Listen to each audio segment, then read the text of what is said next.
What's up, everyone? I'm Sergeant First Class Justin Morelli coming at you live with another episode of Trivia Tuesday. Welcome back to all of you return viewers. I can't thank you enough for continuing to support us as we have some fun here and teach you lessons about the Army and just different things that have taken place throughout New England. So incredibly proud to be coming back to you with episode 13, brought to you of course by the U.S. Army New England. Today we're going to have a ton of fun.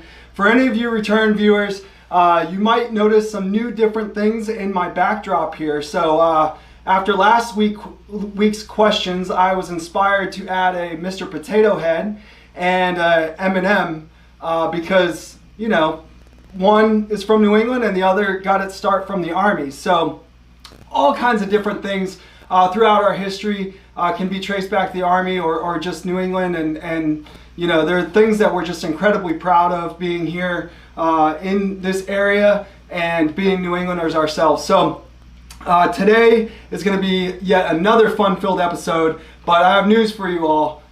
If you noticed, I'm wearing some different attire as well, and that is because today is the July 4th or Independence Day episode. So we're going to have a ton of fun with it. There is going to be a heavy focus on the Declaration of Independence and the 4th of July itself.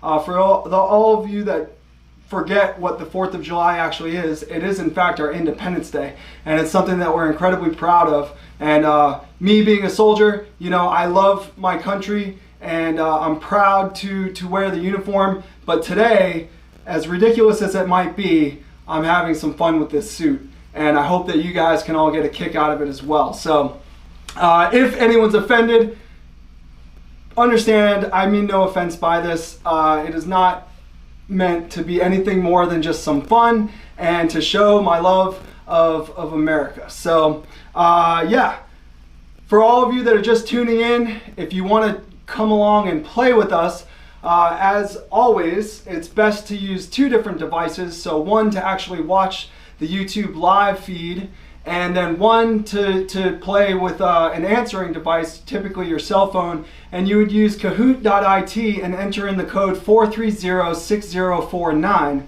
And so I will say that one more time, and I'll switch it back over actually so you can see the screen. But if you're curious and want to play along and test your luck, the code is 4306049. So come out today, prove to us that you're wicked smart. So we got a couple things I want to show you. For one, if you win, if you place in the top 3 and you land on the podium today, you will get this fancy certificate to put on your refrigerator. I mean, these are ultimate bragging rights. It is certified that you were in fact wicked smart if you win New England Trivia. And it's signed by me and also John Hancock, of course. And speaking of John Hancock, let me show you a little something else here. I have an actual copy of the Declaration of Independence here. Don't ask me how I acquired it, but it's pretty awesome, and I'm super proud of this.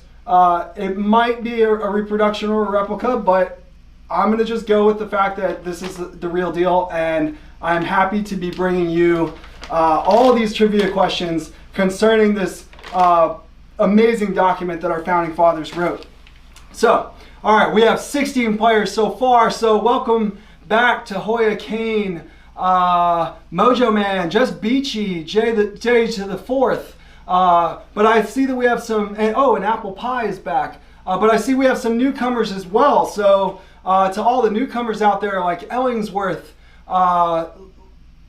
Mainers, yeah, we got a few. Molester. So yeah, so awesome guys. Thank you for coming out to play. If you're newcomers or if you just changed your name and your return viewers, I might not have recognized you, but hey, thank you so much. As I said, we have 16 players, so I think it's about time to kick off this game, and let's go ahead and get it started. All right, last chance, ladies and gentlemen. Enter in that Kahoot code.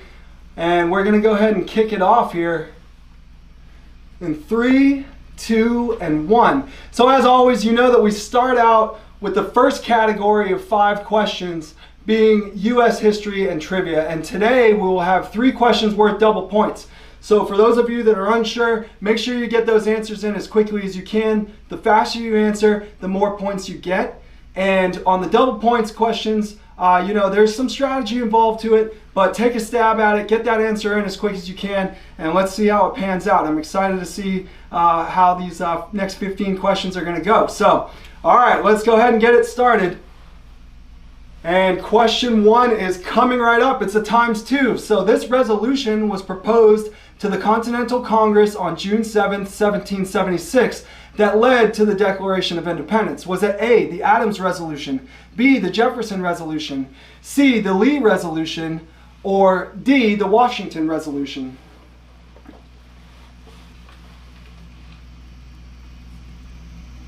All right, we got about 10 seconds remaining with 12 answers in so far.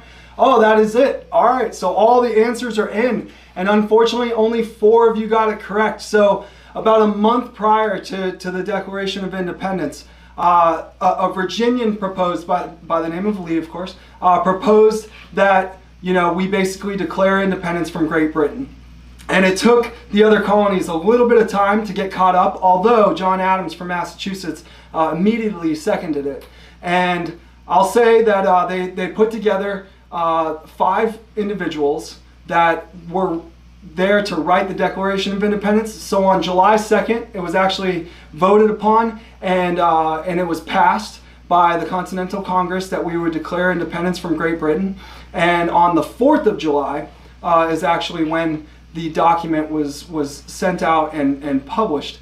So John Adams, once again, said in a letter to his wife, Abigail, that July 2nd would be a day to be remembered by all Americans. And he was actually off by a couple days because it was July 4th. But with July 4th right around the corner, my favorite holiday, I thought that was a great question to go through. Just gives you a little background on some things. So let's go ahead and check out the leaderboard and see how people are doing so far after the first question. So, all right, in first place thus far, we have Hoya Kane, Wonder Woman, deck is done. Yes, the deck is done. For any of you that are just tuning back in, some of you might know that I had a home project that took quite a bit longer than I anticipated. So yes, Apple Pie once again is back. He was a winner from a couple weeks ago. So welcome back, Apple Pie. And Mr. Cleary sucks. Yeah, Mr. Cleary, yep, you're not wrong. 0 points though. I don't know how you made the leaderboard, but hey, it's all good. So let's see how we do here. You must have just gotten your answer in a little bit faster. So yeah, the top 4 that got it right, they're on the leaderboard. It's about to get switched up though here because I got a feeling some of you are going to get this right. So let's go ahead and check out that next question. All right, of the 56 signatures on the Declaration of Independence, whose is the largest and most predominant? Was it A, Thomas Jefferson, B, Benjamin Franklin, or C, John Hancock? Now, this is an easy one for all of you. Hopefully you can get it right. I see we got 8 answers in so far, 10 answers in so far with about 15 seconds remaining. Now, all right, so 16 got that correct. Yes, so John Hancock has become a synonym for signature in America, and that's because John Hancock, the president of the Continental Congress, he signed his name front and center on the Declaration of Independence, and in typical John Hancock fashion, because I must say he was a very showy and flamboyant type of person, but part of it too, I think, was just that he was so supportive of declaring independence because of how things had unfolded with the British. And being a Bostonian, he saw it firsthand. He witnessed different things that were taking place in Boston, and with the Stamp Act, the Boston Massacre, everything that led up to the events for us to declare our independence. But John Hancock, he put his name out there, and it's something to think about. Each one of these signers, each person that signed the Declaration was basically signing their own death warrant. I mean, it was known that if you signed your name to that document, that was the ultimate treason that you could be committing against King George. And so to sign your name to that, definitely took some guts. So I commend John Hancock for his bravery, and in signing it as the largest signature on the document. So pretty cool. Let's go ahead and check out the leaderboard. All right, and Hoya Kane stays in first place with Wonder Woman right behind in second. The Deck Is Done is in third. Apple Pie stays in fourth, but She What It Is on the leaderboard. And welcome back, She What It Is. So, yeah, that's awesome. Great job, guys. Keep up the good work. I got a feeling you guys are going to nail some of these questions that are coming up. So, yeah, let's go ahead and move on to that next question.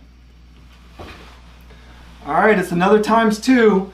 The tradition of setting off fireworks on the 4th of July began in what year? Was it A, 1775, B, 1812, C, 1777, or D, 1917? We got 20 seconds remaining with 5 answers in. Fireworks were actually invented in China, but they've become a symbol of our Independence Day. And you know, they go hand in hand with the 4th of July. So wow, all right, we got 7 with the correct answer. Holy smokes, that's pretty awesome. So great job with 1777. So yes, a year after the signing of the Declaration of Independence. There were a few things that happened. For one, so John Adams, again, you know, Bostonian, said that he believed that our Independence Day, the anniversary of, should be celebrated with gunfire and cannon fire and illuminations. And so it was Philadelphia, actually, that hosted the first fireworks display for the public. And it was published in their local newspaper, and people came out en masse to come and join around and watch. Now, they were firing cannons, they were firing all sorts of different things. But as time went on, well, actually, simultaneously, the Sons of Liberty in Boston were also firing off fireworks on the Boston Common. But yeah, as time progressed, you know, fireworks became, you know, safer than firing off cannons, for one. But then, you know, more and more organizations began to do organized public firework displays so that people wouldn't be tempted to do it as much at home and potentially hurt themselves. So if you're out there on July 4th lighting off fireworks, by all means, you know, that's your right as long as it's legal in your state. But just be extra careful and have fun this weekend. So, all right, let's go ahead and check out that leaderboard. All right, Wonder Woman moves up into first place because she's on fire right now. D&J is in second place. Hoya Kane drops down to third. Deck Is Done is in fourth. And Just Beachy is on the leaderboard. So welcome, Just Beachy. You are in fifth place. And Wonder Woman has a streak of 3 correct answers in a row. So great job to all of you. And Wonder Woman, I'm impressed. So, all right. That is... that's how this game is going to go, ladies and gentlemen. It is going to switch back and forth quite a bit.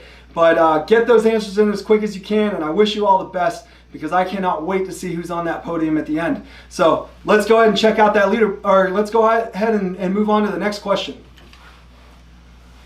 All right, this pair of feuding friends both died on July 4th, 1826.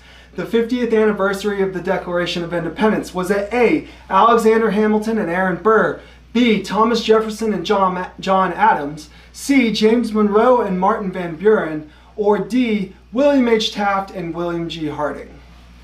So we got 5 answers in so far. I'll give you a little hint. Think back to our founding fathers. And we got 5 seconds remaining. So I'm going to give you a countdown with 5, 4, 3, 2, and 1. And your time is up, ladies and gentlemen, but we got 9 with the correct answer. So great job to the 9 of you that got Jefferson and Adams. So Jefferson and Adams is one of those storied, you know, histories that not a lot of people even think about, but they were frenemies. So frenemies, you know, for those of you that aren't following, they were friends, but they were also political adversaries.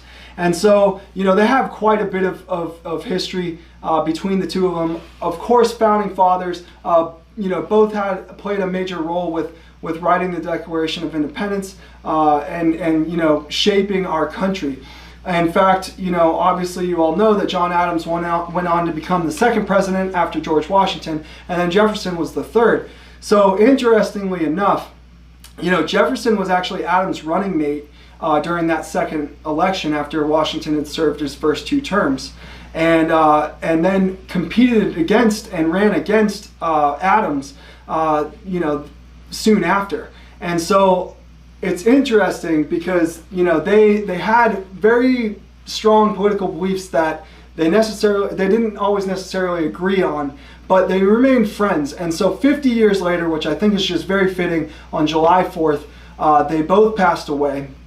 And Adams, when he was in the process of dying from typhoid, he actually, his last words were, Thomas Jefferson lives. Unfortunately, Adams was wrong because Jefferson had died just a few hours prior, but neither of them knew that at the time. So, you know, 50 years they remained friends, and they went back and forth, and it's just pretty incredible to think about all of that. So let's go ahead and check out that leaderboard. And we got Wonder Woman sitting pretty strong in first place right now. Just Beachy moves up into second, so great job to Just Beachy. Apple Pie moves up to third. D&J is down in fourth, and Hoya Kane is in fifth. But up 3 places right now is Bloomington's, and she is the highest climber. I know it's a she because she won several weeks ago, and I had to reach out to her to give her a prize. So welcome back, Bloomington's. Let's see if you can get into the top 5 here. So, all right, it's gotten interesting so far, and it's time to move on to that next question. All right, it's another times 2. Which U.S. president is the only president to have been born on the 4th of July? Was it A, Ronald Reagan, B, George Washington, C, Calvin Coolidge, or D, James Buchanan? The answers are coming in hot, so get those answers in quick. We got about 15 seconds remaining. You guys might need to take all your time on this one, so I might end up giving you a countdown, but yeah. I thought that this was pretty fitting. The only president to have been born on the 4th of July. Okay, all right, so 11 of you got that right. You didn't need as much time as I thought. So Calvin Coolidge, the president from Vermont, yeah, he's the only president to have been born on the 4th of July. I just thought that that was awesome. You know, definitely just an interesting coincidence, you know, being born on our Independence Day, although many, many years later, still nonetheless interesting. So, all right, time to move on and check out that leaderboard. And we got Wonder Woman still in first place. D&J moves up into second. The Deck is Done is back on the leaderboard in third place. Mojo Man, welcome to the leaderboard here in fourth. And J to the fourth is in fifth. So great job, ladies and gentlemen. You guys are definitely nailing it out there. And I'm impressed because you're all certified as wicked smart. And let's go ahead and move on to the next question. All right, so we're moving in. We have concluded U.S. history. We're moving into New England history and trivia now. And just so you're all tracking, there will be 3 questions worth double points in this round. So get those answers in quick, and let's see what happens. So, all right, here we go. Nicknamed Beantown, why did sailors and traders use this moniker for the city of Boston? Was it A, Boston coffee beans, B, Boston baked beans, or C, Boston cocoa beans? So we got 8 answers in so far with about 15 seconds remaining. Any of you that aren't from this area might not know that Boston is in fact called Beantown, but it is a name that has stuck for quite some time. And yeah, all right, we got 3 seconds remaining, so get those last few answers in. All right, and your time is up, ladies and gentlemen, but we got 15 with the correct answer on that, so great job to all of you that got it right. So yes, Boston baked beans. So at the time, okay, so Boston was part of the triangle trade, and basically what they did was they produced a lot of rum. And one of the key components and key ingredients to rum was molasses. And so there was a lot of molasses. And if you guys remember back to episode 1 or 2, we actually talked about the great molasses flood in Boston that you know, was actually a terrible event that took place when a vat of molasses exploded. But anyways, molasses was used in a lot of different things for cooking, and because we had so much of it here in Boston, you know, they actually began making baked beans with it. And so let me just tell you, I have come prepared.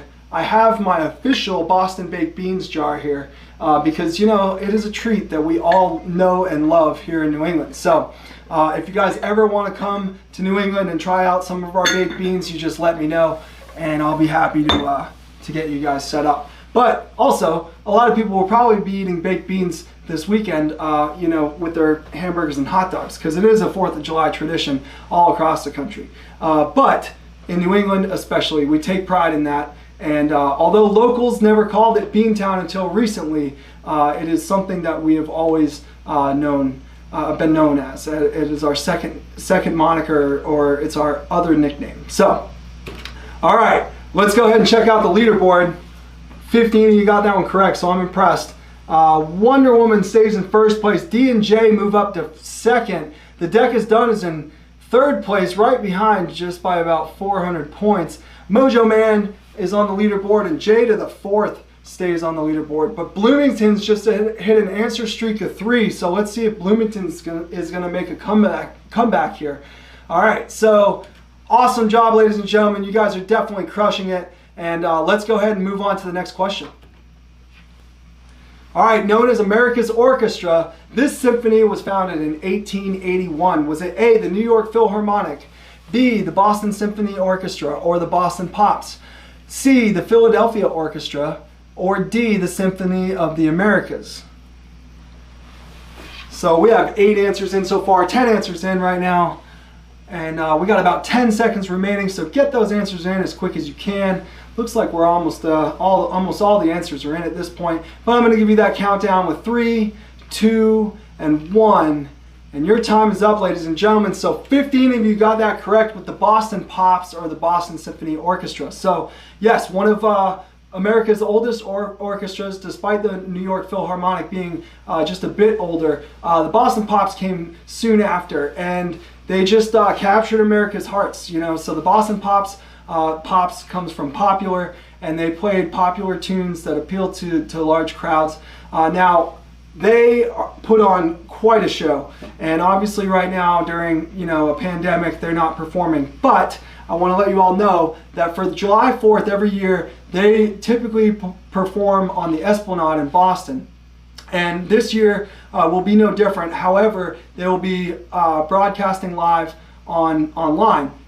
So if you want to check out the Boston Pops performance, it's a great way to do so if you've never seen them before. They put on quite a show. It's definitely a lot of fun. I've gone for many, many years. And I'll tell you, there is nothing quite like hearing the 1812 Overture as U.S. Army artillerymen actually go out and accompany the Boston Pops and fire off the cannons in conjunction with the music. So it goes da-da-da-da-da-da-da-da, boom, da-da-da-da-da-da-da-da, and all the fireworks are going off as well. It's just one of the most patriotic experiences I've ever had, and I'm proud being a Bostonian and having the chance to witness that as much as I have been able to. Unfortunately, this year will be a little bit different, but definitely tune in and check out the Boston Pops because they are America's Orchestra, and we're very proud of them. So, all right, moving on, let's go ahead and check out that leaderboard.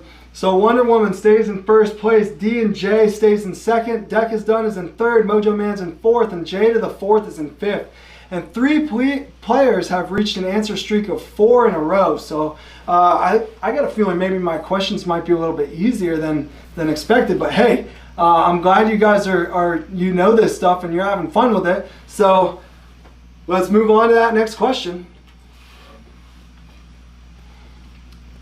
All right, it's the times 2. So Frances Bellamy, a writer for Youth's Companion magazine, penned this popular patriotic expression in Boston in 1892. Was it A, the Battle Hymn of the Republic, B, the Star-Spangled Banner, C, the Pledge of Allegiance, or D, the Oath of Allegiance? So although no longer in publication, the Youth's Companion used to be quite a popular magazine back in the day.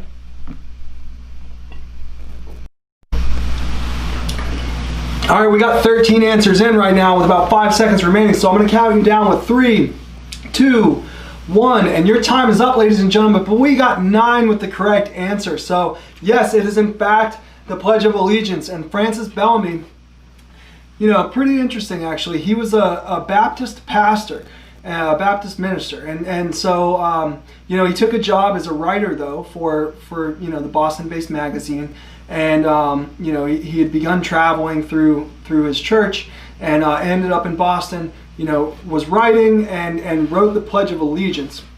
And he actually, when he initially wrote the Pledge of Allegiance, he did not write the current version that we now all know and use today. In fact, he left out "under God," and the reason being for that was, despite being a religious man, he firmly believed in the separation between churches and state. And so I just thought that was an interesting fact. It wasn't until the 50s, actually, during the Red Scare, that more things, in God we trust and under God began being added back to some of our expressions and oaths and pledges of allegiance. So I just thought that was an interesting fact to throw out there. Once again, another guy in Boston doing great things that helped shape America. So let's go ahead and check out that leaderboard. And we got Wonder Woman sitting pretty in first place, but Bloomington's blasts up to second place. She What It Is in third, and Just Beachy is in fourth. D&J dropped down to fifth. So wow, all right, ladies and gentlemen, it is getting interesting because there is a lot of turnover here, and I was not expecting all of this, but it's fun nonetheless. So I'm glad to see you guys are all having a good time. I hope that you can laugh at my ridiculous suit, and let's go ahead and move on to that next question. All right, it's a ×2 again. So this candy from Boston, created in 1847, gained popularity because it was given to Union soldiers during the Civil War. Was it A, Sweethearts, B, M&M's, C, Lemon Drops, or D, Necco wafers? So we got 8 answers in so far, with about 15 seconds remaining. Boston has always had a bit of a sweet tooth, I must say. We've invented a lot of different things. Oh, all right, that's, wow, all right. So 15 of you got that right with the correct answer, and yes, it is in fact Necco wafers. So, as I said, Boston's always had a bit of a sweet tooth. I mean, there's so many different things that we play a role in. The jelly donut, the Boston cream pie, whatever it might be. There's a lot of different things that we've invented here in this area. But Necco wafers, yes. So Necco, as we now know those wafers to be called, at one point they were actually called hub wafers, but Necco stood for the New England Confectionery Company. And so they were located outside of Boston. When they combined their several companies in the late 1850s, basically, they began producing these wafers, and they became extremely popular. And so they actually used to give them to all the Union soldiers. And then again in World War II, they gained a ton of popularity as well, because it's a candy that stays good. It doesn't melt. You don't have to worry too much about it. And they're, just a nice little treat to have. So Necco wafers, unfortunately in 2018, we saw a bit of a dip there because the Necco company, New England Confectionery Company, actually went under. But they were bought up by another company in Ohio, and Necco wafers are still being produced to this day, luckily. So Sweet Tarts were also made by Necco. M&M's, yes, they got their start with the Army, but not made here in New England. And Lemon Drops, it's just a freebie, or a throwaway answer. So, all right, great job to all of you that got that correct. That's 15 of you guys. And let's go ahead and check out that leaderboard. All right, so Wonder Woman stays in first. Bloomington's is in second. She What It Is in third. Ellingsworth is in fourth. Welcome to the board, Ellingsworth. I know this is your first week coming out to play, so Just Beachy drops down to fifth. So let's just see what happens here in these next few questions. It's about to get interesting, ladies and gentlemen. And let's go ahead and get it kicked off with the next question. All right, it's another ×2. In 2013, or in 2013, President Obama passed a law confirming the birthplace of the National Guard in this Massachusetts town. Was it A, Salem, Massachusetts, B, Boston, Massachusetts, C, Concord, Massachusetts, or D, Winthrop, Massachusetts? Now take your time and think about it. Understand that the National Guard, although it is part of the Army, we're not talking necessarily about the birthplace of the Army as we've covered before in the past, which is also in Massachusetts. But this is slightly different. We got 5 seconds remaining, so I'm gonna give you that countdown with 3, 2, 1, and your time is up. So congratulations to the 4 of you that got it right. Oh my goodness, I was not expecting that. So yes, of course, a lot of people think that Concord, Massachusetts has something to do with it. But in fact, the people that fought in Lexington and Concord, they were just farmers that picked up guns. They were local militia. And it wasn't until June 14, 1775 that George Washington took command of the U.S. Army in Cambridge, Massachusetts, not Concord, not Winthrop, not Salem or Boston, but he took charge of the U.S. Army in Cambridge, Massachusetts. Now, the National Guard made up, now here's the big thing for you guys to understand about National Guard. So the National Guard is actually owned and controlled by the state that they belong to, but they can also be activated for federal use too. So they still are part of the U.S. Army, and we're proud to call them that. However, they are more or less owned and funded by the state. So that history actually goes back to Salem, Massachusetts, when Governor Endicott, at the time, back in the early 1600s, mandated that all able-bodied men of military service age actually serve in the militia. And so, being that the National Guard is more or less, our state-sanctioned militia, and they're there to protect, their states and service, provide service to their states, but they're also able to deploy and go overseas to support, the overall country's objectives as well. It's just an interesting fact. So Salem, Massachusetts in 2013 was declared officially the birthplace of the National Guard. So cheers to all of our Army National Guard brothers and sisters. We appreciate having you on our team. So thank you, and let's go ahead and move on to the next question. So all right, Bloomington's jumps up into first place. Wonder Woman drops down to second. Ellingsworth's on fire right now. And not too far behind at all from the top two places. Apple Pie's back on the leaderboard in fourth, and She What It Is drops down to fifth. So great job to all of you. Ellingsworth has a streak of 7 correct answers in a row, so that's pretty interesting. And we're going to see how this pans out here, because as we get ready to move on to the Army questions, I got a feeling some of you are going to do a little bit better than others, but I promise it's a lot of fun. So, all right, let's go ahead and get that kicked off with the next round here. And of course, it is U.S. Army history and trivia, so there will be 3 questions worth double points again. We have 5 questions remaining, ladies and gentlemen, so put your thinking caps on, and let's go ahead and get it started. All right, so it's the times 2. Once a football powerhouse, the Army Black Knights have won how many NCAA national championships? Was it A, 5, B, 6, C, 2, or D, 12? So a lot of people know about the Army-Navy game, but not everyone always knows that the Army has been a serious competitor within college football for a number of years.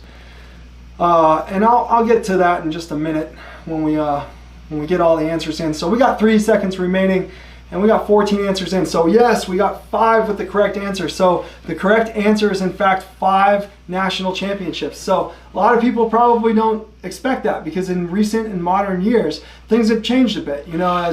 As professional sports grew and professional football became bigger and bigger, more and more athletes went on to other schools and then went on to serve or went on to play in the NFL. But as of late, recently, a bill was passed that allows people or athletes that go to the service academies to defer their service after graduation from college to be able to play pro sports if they choose to. So hopefully that will kind of even the playing field a bit, because we haven't won a national championship in quite a while. But back in the day, our athletes were some of the best around, and even still today they are. But the difference is they're not as well known because they go on to serve their country after graduating. With the new bill, we'll see if that changes anything, but either way, it's just an interesting fact. And as always, go Army, beat Navy. So, all right, next question, or the leaderboard here. Bloomington's is up in first place still. Ellingsworth jumps up into second place. She What It Is back in third, so welcome back, She What It Is. Wonder Woman drops down to fourth, and The Deck Is Done is back on the leaderboard in fifth. But up 3 places right now is the Lincoln Loon. So, yeah, I think I know who that is, and that's a good name for you. I like it. So, all right, let's go ahead and move on to the next question. All right, it's another times 2, ladies and gentlemen. This law requires the DoD to give preference to procuring domestically produced, manufactured, or homegrown products. Was it A, the Solomon Amendment, B, the Berry Amendment, C, the Third Amendment, or D, the Kissel Amendment? So we got 5 answers in so far, and we got about 15 seconds remaining. So the majority of our goods that we use within the United States Armed Forces are produced right here in America. And that's something that we pride ourselves on. So all right, ladies and gentlemen, your time is up. And we got 5 with the correct answer. So yes, it is in fact the Berry Amendment. So as I said, something that we pride ourselves upon is that most of our goods are produced here in the United States, and we do that to help out our own economy. So typically the uniform that you've seen me wear in the past, it is made here in this country. And right now when our economy is struggling a bit due to the recent pandemic and everything else, I think it's just a point that I thought I would touch upon, because we're proud to give back to American businesses. So all right, let's go ahead and check out that leaderboard. All right, Bloomington's drops down, but Ellingsworth takes the lead. So great job, Ellingsworth. Wow.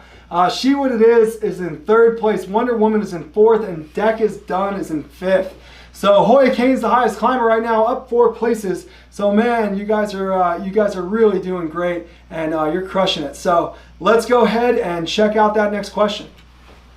All right, it's another times 2, ladies and gentlemen. Anne E. Dunwoody became the first woman and female soldier to do this. Was it A, enter outer space, B, earn the rank of 4-star general, C, earn the Medal of Honor, or D, serve in the U.S. Army Infantry? So that there is General Dunwoody. There have been many female generals, but General Dunwoody did something very notable here. And if you guys go ahead and get your answers in, I'm going to tell you all about it. So, all right, that is it. So time is up, and 10 of you got that answer correct with yes, she was the first female to become a 4-star general, which is the highest rank that you can hold in the Army. I know that before in past episodes we did talk about 5- and 6-star generals, but those are a complete rarity. The highest rank that you can achieve now in the modern day Army is 4 stars, and General Dunwoody did that. She's a great lady.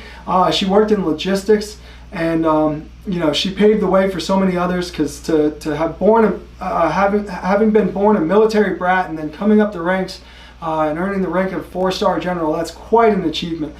So it's pretty awesome. I mean, we've watched others go through Ranger School now, and so many women are out there serving in all different capacities across the armed forces. But it was women like General Dunwoody that we have to thank for that. So let's go ahead and check out the leaderboard, because 10 of you got that right. So it's going to switch things up here a bit. But Ellingsworth stays in 1st place because he is still on fire with 10 correct answers in a row, which is downright impressive. So congratulations to you, Ellingsworth. That is quite the feat. Bloomington's is in 2nd. Wonder Woman is back in 3rd. She What It Is in 4th, and Just Beachy is back on the leaderboard in 5th. So great job to all of you. Man, oh man, there's been quite a bit of turnover during this game, and it has been a lot of fun watching as things turn around. But yes, I cannot wait to see what happens. So let's go ahead and check out that next question. All right. It is the last question, or no, I'm sorry, it is not the last question. What is the name of the official Army song adopted in 1956? Is it A, the Army's always there, B, the caissons go rolling along, C, the Army goes rolling along, or D, this will defend? We've got a picture of the Army band there, or one of our Army bands. Music and the Army have always gone hand in hand. Bugle calls are something that we still use in modern times to signify different times throughout the day. All right, that is it, ladies and gentlemen. So 8 with the correct answer. So yes, the correct answer is the Army goes rolling along. And so we were the last branch of service to actually adopt an official song. And interestingly enough, some people do think it's the song is called "The Caissons Go Rolling Along," but it's not. But the Army's Always There was a close contender and runner-up to the Army Goes Rolling Along. However, when it was sang or when it was played, it sounded a bit too much like "I've Got a Lovely Bunch of Coconuts." If you've all heard that tune, it's quite funny. And eventually, soldiers said, "Nope, that's not going to work." So they went back to an old tune that was used back in the day, an artillery song, and they converted that into our modern day song in 1956. So the Army goes rolling along. If you don't know the words, it's a fun song to sing along to. It's a march, and it's something that we sing at a lot of different Army events. So let's go ahead and take a look at the leaderboard. And Ellingsworth stays in first place. Bloomington's is in second. Wonder Woman's in third. She Would is in fourth. And Hoya Kane's back up on the leaderboard in fifth place. But Little Miss Lincoln is making a comeback with 3 in a row. So great job to Little Miss Lincoln. That's awesome. Yeah, you guys are definitely doing great. And it's time, ladies and gentlemen. I think there's only one question remaining. So let's go ahead and get it going and see how things play out here. All right. Known for breaking the racial barrier in Major League Baseball, this Hall of Famer was also a second lieutenant in the U.S. Army. Was it A, Willie Mays, B, Hank Aaron, C, Jackie Robinson, or D, Satchel Paige? So we got 9 answers in so far with 20 seconds remaining. Some of you might know right from the picture who this is. Some of you might know from the descriptions I gave, but it's not an incredibly difficult question, but either way we're going to have some fun with it. So get those answers in. Your time is up, ladies and gentlemen. So yes, we got 13 with the correct answer. So yes, of course, the answer is Jackie Robinson. And so Jackie Robinson was a second lieutenant in the U.S. Army. You know, it's something that's pretty incredible.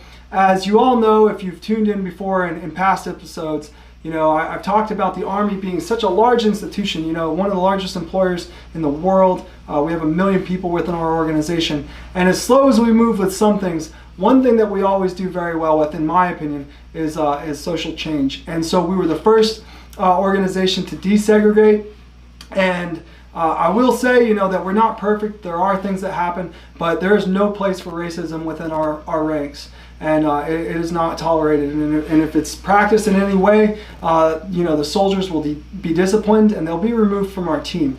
And that's just how things go. So equal opportunity is a big part of you know, the modern day Army, and we want to ensure that all, you know, soldiers deserve the same treatment and same respect and same benefits. So Jackie Robinson, you know, just to give you a bit of a background, so he was a great soldier actually, but he did run into some snags, and that was because at the time, you know, the change that we're looking to, you know, to forward to now didn't happen as quickly as we had hoped. And so he was actually ordered to sit on the back of the bus, and he refused.